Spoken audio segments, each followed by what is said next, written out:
Enormemente importante que las empresas familiares aprendan a gobernarse internamente. La razón básica y desgraciada de la mayor parte de la desaparición de empresas familiares es porque no han sabido gobernarse internamente. Pueden hacer una empresa competitiva, pueden incluso pasar de una primera a una segunda generación, pero no tienen una estructura de gobierno adaptada a las características de las empresas familiares. Una empresa familiar tiene una estructura de gobierno distinta a las empresas no familiares. En una empresa no familiar, pues hay un equipo de gerencia, hay un directorio, hay una junta de socios y también, lógicamente, eso tiene que haberlo en una empresa familiar. Pero la empresa familiar tiene además un consejo de familia para la gobernanza familiar y una asamblea familiar que está representada por ese consejo de familia, igual que la asamblea de accionistas está representada por el directorio en el ámbito de la empresa. En el ámbito de la familia está la asamblea familiar y el consejo de familia.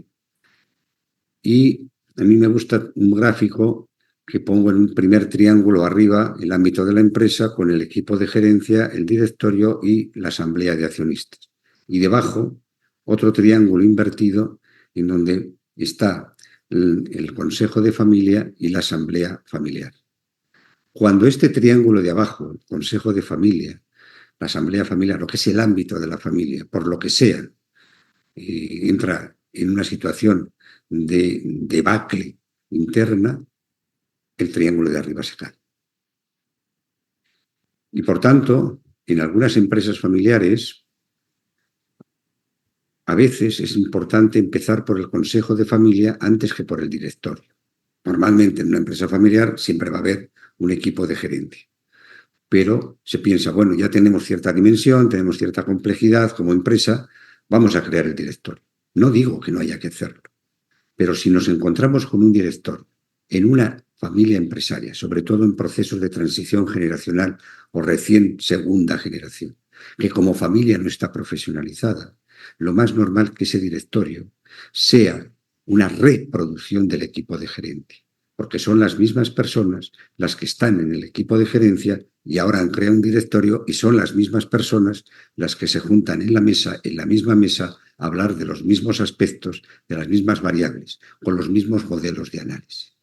Y el equipo de gerencia tiene que trabajar todo lo que y entender y analizar la empresa puertas adentro, mientras que el directorio tiene que pensar la empresa y analizar la empresa puertas afuera.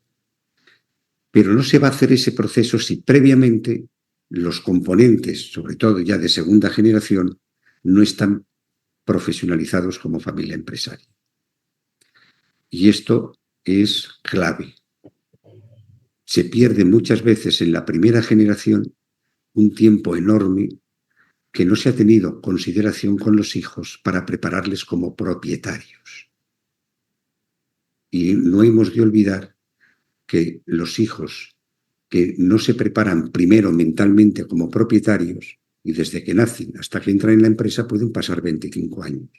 Pero esos valores en la educación del esfuerzo, en la educación del trabajo, en la educación del dinero, en lo que significa obligaciones y deberes, no solamente de derechos, en donde no van a ser solamente herederos de una empresa familiar, sino que van a convertirse en la segunda generación, a partir de una segunda generación, una especie de microsociedad, en donde se van a juntar distintas generaciones, primera y segunda generación.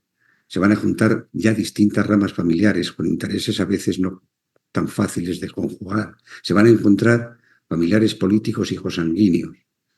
Si todo ese concepto global de esa microsociedad que va más allá de los tres ámbitos de patrimonio, familia y empresa, sino que es una microsociedad, no se entiende y no se prepara la familia para ello, eso es lo que llamamos gobernanza familiar, las claves de la gobernanza familiar, es muy posible que pase la transición general con una empresa que es competitiva, y como es competitiva y genera bastantes utilidades, beneficios, ganancias, como queramos llamarlo, se piensa que es suficiente y olvidamos que cuando no hay una conciencia de lo que es el valor patrimonial, que sale de unos valores previos familiares, por el emprendimiento, por el trabajo, por el esfuerzo, justamente durante algún tiempo, a veces una década, 2 décadas, el dinero lo engaña y lo tapa todo, hasta que en un buen día explota, y explota por varias partes, y ya no es fácil poder dar respuesta a la continuidad de esa empresa familiar. A veces el caos es tan grande que ni para vender la empresa se ponen de acuerdo. Entonces, ante eso, la gobernanza familiar es enormemente esencial que lo tenga en cuenta el fundador y la segunda generación. Cuando en esas dos generaciones esto está claro, después por añadidura en las terceras se acaba convirtiendo en un foco de cultura empresarial familiar. Pero en esa primera, segunda generación no es porque sí que caen un gran porcentaje de empresas familiares. Ahí es donde tenemos que poner la atención, en la profesionalización como familia empresaria. Lo demás viene por añadidura.